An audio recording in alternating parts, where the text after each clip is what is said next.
What's good, Cubers? It's your boy Matt, and today I thought we'd take a look at Ravnica Allegiance and kind of evaluate the cards for Cube. The set's been out for a little while now, a lot of playtesting's been done, and I just wanted to take a look at the set and see what cards we thought were really good fits for Cube. Well, let's get started. The first card I wanted to take a look at today was Tithe Taker. Now, Guilds of Ravnica didn't give us much for white, but Tithe Taker, he's got some potential. For 1 and a white, we get a 2/1 human soldier. During your turn, spells your opponents cast cost 1 more to cast, and abilities your opponents activate cost 1 more to activate, unless they're mana abilities. Afterlife 1, which means when this creature dies, you create a 1/1 white and black spirit creature token with flying. And Tithe Taker is very similar to Thalia, Guardian of Thraban. Classic Cube card. Same cost, same body, and they're both hate bears. Now, I'm not gonna lie, Thalia's much better. She's got first strike. It's not just on your turn, but on both your turns. Non-creature spells cost 1 more to cast. It doesn't affect activated abilities though. That's clutch. But Thalia is clearly better than Tithe Taker, but that doesn't mean you can't play both. And Tithe Taker leaves behind that flying body, which could also be nice after being removed, because your opponent will probably want to remove Tithe Taker. So, I recommend you play both. I kind of like a hate bear strategy inside my cube. I think it really helps white aggro slow down your opponents, and cube can be so busted for a really aggressive, really fast creatures or explosive turns. So I like the idea of taxing my opponent and trying to slow them down. If you're at 360 cards, you might not have room for Tithe Taker, but if you're any larger than that, definitely take this card for a spin. He's certainly not going to hurt your cube, and you might find that he makes your white aggro strategies just a little bit better. Ravnica Allegiance gave blue the Terramander. It's a 1 blue, 1/1 flyer with Adapt 4. Now the Adapt cost seems pretty steep because it's 7 and a blue, but this ability costs 1 less to activate for each instant or sorcery in your graveyard. Now I know a lot of cubers have been really excited about this card, and after playing with it a little bit, I have to tell you, it's kind of a letdown. And more often than not, he's just an old school flying man for 1 blue and to get a 1/1 flyer. Now the card he most resembles in cube is Delver of Secrets. Now I'm about to make an unpopular statement here, boys and girls, so brace for impact. Delver of Secrets is super overrated and maybe doesn't belong in cube at all. But he and the Terramander are similar in that you pay a blue, you get a 1/1 body. The Terramander already has flying, but the Delver says at the beginning of your upkeep, you look at the top card of your deck, you reveal that card. If it's an instant or a sorcery, you transform him and you get a 3/2 flyer, which seems great. But the problem is I don't think people can consistently flip Delver. But that's a whole conversation for a whole nother day. Let's just focus on Terramander and Delver right now.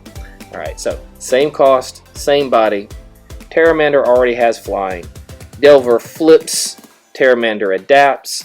I actually think it is probably easier to flip Delver than it is to adapt Terramander, especially if you're in like a spell heavy deck, and blue decks frequently are.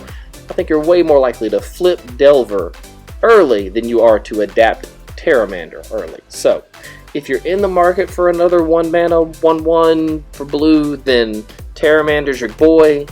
But if you're not, and most cubes don't have a lot of blue 1-drops, then as excited as I was about this card, I actually think I'm just going to pass on it, and that it's not going to see any more play in my cube. That being said, take him for a spin if you want. I think the Delver is better, but truthfully, I'd probably play neither one. So, let's move on. Oh boy, Gutterbones time. Now, if you've watched my card of the week video, you already know how I feel about Gutterbones, so I'm not going to spend a whole lot of time on it here. Check that other video out if you're really interested on an in-depth look at Gutterbones. Suffice it to say that Gutterbones is now officially one of the best black 1-drops in cube. He's most similar to the Dread Wanderer, same body, same casting cost, both enter the battlefield tapped. You can pay 3 to get Dread Wanderer out of your yard, but only if your hand is running on empty. Meanwhile, you can pay 2 to get Gutterbone from your yard as long as your opponent lost life, which is way more likely in an aggro deck. Plus, there are a lot of other ways to trigger that abilities. That being said, both of these guys are great black 1-drops, and if you're playing any kind of black aggro at all, you want to play both. Gutterbones is actually better than some other black 1-drops that I already see playing in Cube, like Diagraph Cool. But that's a whole nother conversation. Like I said, check out our other video. We're moving on. Okay guys, let's look at something spicy. This is Spawn of Mayhem. 2 and double black for a creature demon 4/4 with a spectacle cost of 1 and 2 black, which means you may cast this spell for its spectacle cost rather than its mana cost if an opponent lost life this turn. Flying, trample, flample, as they say in the biz, and at the beginning of your upkeep, because all of that other stuff wasn't enough, Spawn of Mayhem deals 1 damage to each player. Then if you have 10 or less life, you put a +1/+1 counter on Spawn of Mayhem. Yeah, this card's a beast. Now you'll notice I've got him sitting here next to Drana. And I know they don't appear to be the same, but they do have a few small things in common. Number 1, they're both premier aggro cards in Cube. Number 2, their casting costs. I don't know what you're thinking, wait a minute, their casting costs, they're not the same. But they kinda are though, because most of the time you're going to be casting Spawn for his spectacle cost. A lot of the time he's going to be an aggressive 4/4 flyer for just 3 mana. And even if he doesn't swing in the later game, he's still going to hit your opponent every single turn. And while he's going to hit you too, odds are you have more life than your opponent because you're playing a more aggressive deck. So I actually think that Spawn of Mayhem is really, really strong in Cube. Now I'm not saying don't play Drana, because her ability to buff your whole team prior to combat with first strike damage is also really, really good. But if you're supporting black aggro, the Spawn of Mayhem is a perfect addition to your cube. And if you're in a larger cube, I just don't see how you can not play it. If you're in a smaller cube, 360 cards maybe, then maybe you have to think about, do I want to play Spawn of Mayhem? But I think anything much more than that, and supporting black aggro, makes Spawn of Mayhem a must include in any aggressive black cube package. Alright guys, my love for red notwithstanding, let's take a minute and look at one of what I think is one of the best cube includes from this set, and that's Light Up the Stage. Light Up the Stage is 2 and a red, spectacle it for just 1 red, exile the top 2 cards of your library until the end of your next turn. You may play those cards. Guys, this card is bonkers. The ability to wait until the end of the turn afterwards to play Light Up the Stage is so strong. This card fits in aggressive decks, it fits in mid-range decks, it provides late game card advantage. Now let's take a minute and compare it to another cube card draw staple. Faithless Looting for 1 red, draw 2 cards, discard 2 cards, and then you can flash it back. Now Faithless Looting is a cube staple, and it's good hand filtering, but it's not actually card draw, right? You're actually losing a card to play Faithless Looting, and then drawing 2 and discarding 2. And the discard effect is very irrelevant. Play Faithless Looting. That card is fantastic. But Light Up the Stage lets red actually draw cards. And even if you draw a land during the Faithless Looting, you get to wait till your next turn so you can still play it. And if you've revealed instants, you can still cast them on your opponent's turn. Furthermore, because you're in red, you know you're going to get to play the spectacle cost. As a matter of fact, Lightning Bolt can turn into a 2 red, deal 3, draw 2 spell, right? Bolt you in the face, spectacle, light up the stage, draw 2 cards, play, light up the stage. Alright, light up somebody's playmat, draw some cards, sling some burn. Any red deck wants this, even like red mid-range decks want this. Play, light up the stage. It's going to be one of the best new cube cards you've ever included. Size doesn't matter, big cube, small cube, play, light up the stage. Alright guys, let's look at a really interesting green card from Allegiance, Biogenic Ooze. For 3 and double green, you get a creature Ooze, best creature type ever. When Biogenic Ooze enters the battlefield, create a 2/2 creature Ooze token. At the beginning of your end step, put a +1/+1 counter on each Ooze you control. For 1 and triple green, create a 2/2 green Ooze creature token. Biogenic Ooze is the classic limited army in a can. He's going to make a 2/2 green Ooze token when he comes into play. You can use him as a mana sink and pump out more Ooze creature tokens. And at the beginning of your end step, he's going to make all of them a little bit bigger, which is really, really nice. The classic cube Army in a Can effect comes from another 5-drop, Deranged Hermit. 3 double green. When he hits the battlefield, make 4 1/1 squirrel creature tokens, and then he buffs all the squirrel +1/+1. Squirrel Lord for life! So, both of these green 5-drops are armies in a can, and the Deranged Hermit truthfully probably does it better than the Ooze, but that's not to say that the Ooze isn't worth thinking about or including. Furthermore, Hermit is starting to get a little pricey. He's only ever been reprinted that one time in Legacy. He's got a Judge promo version that's not any cheaper. So if you are starting out cube or you're just looking for an affordable green 5-drop, then Biogenic Ooze is perfectly playable. Furthermore, there's a lack of quality green 5-drops. I mean, there's some cards that are okay, and the Hermit is really good. But after that, you'll notice that cubes start to diverge because there's no consensus about what the next 5-drop should be. So, feel free to give Biogenic Ooze a try. I don't think you'll be disappointed, but there might be better options laying around or in the future for sure. I'm always looking for a new Gruul staple card for cube. Gruul only has a couple of real staples in Bloodbraid Elf and Dragon Lord Atarka. I've been playing Fires in mine just because I like the haste, but with Rhythm of the Wild coming out, we've actually, I think, got a real upgrade over Fires. For 1 and a red and a green, you get an enchantment that says, creature spells you control can't be countered. Non-token creatures you control have Riot. They enter the battlefield with your choice of a +1/+1 counter or haste. So, that first line of text, creature spells you control can't be countered, just hoses control decks. And since most Gruul decks tend to play what I call fair magic, and control decks play lots of counter spells, bounce effects, things like that to throw you off tempo, Rhythm of the Wild can just hose those decks. Riot is a really interesting mechanic. The idea that you can have choice over, I want haste right now because I'm going to rush in and smash my opponent in the face, versus I need to hold back, or my creature needs a bigger body in order to be competitive on this board, so I'll take the +1/+1 counter. I love choice. Now, Fires of Yavimaya is the same casting cost, it's still an enchantment, it gives all your creatures haste, and you can sack it to buff something +2/+2. But I think the ability to have choice, the ability to hose control decks just makes Rhythm of the Wild a much stronger card. I've play tested both, I played Fires for a long time, and I can tell you that opponents are way more scared of Rhythm on the field than they are of Fires of Yavimaya. I think this is just a straight cube upgrade if you're playing Fires that you switch to Rhythm. All that being said, it is still a version of Fair Magic. I don't think this is a super busted card. I think if you're playing another 3-drop that you like better, I respect that. You can keep playing that card. Rhythm is really good, but it is not in the realm of Bloodbraid Elf or Dragon Lord Atarka.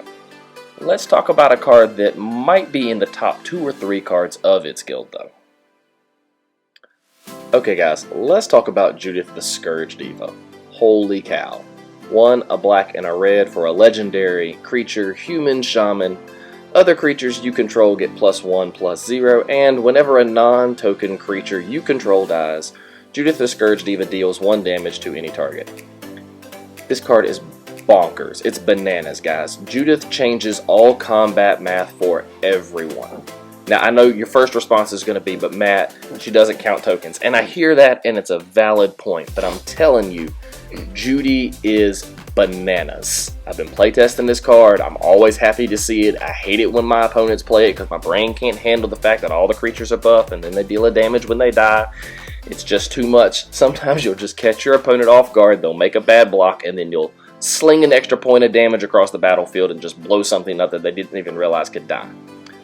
Furthermore, more often than not, I have found myself in a situation where if I wipe the board, Judith will kill me.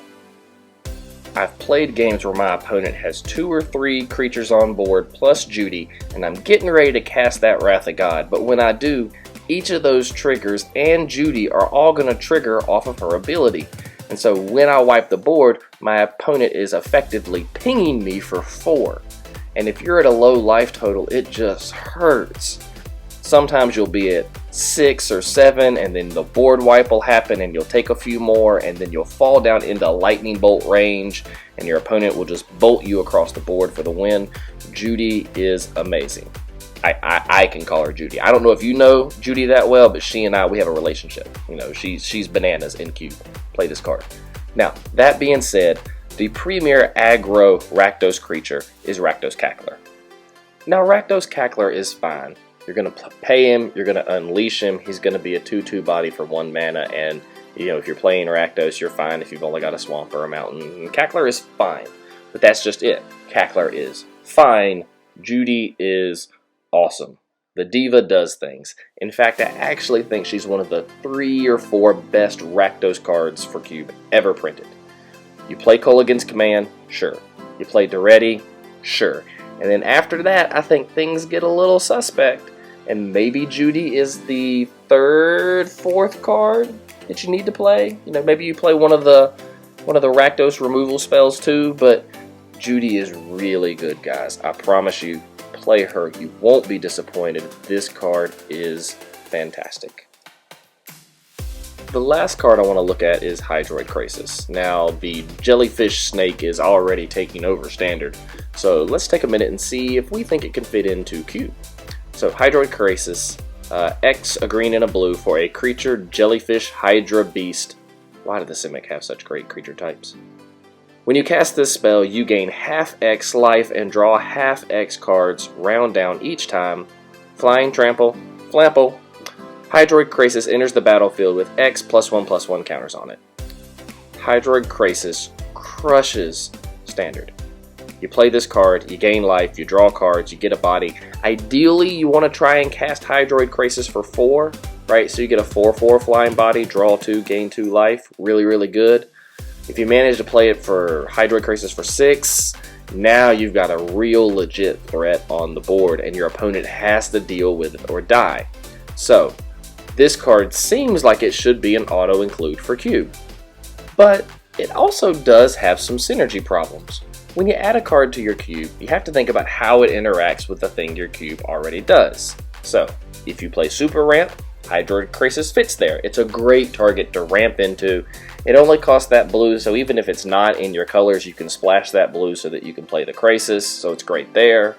It provides relief against aggressive decks because you can gain life and draw cards and hopefully draw some removal. But you can't sneak attack Hydroid Krasis into play, because if you do, it comes in as a 0/0 and dies.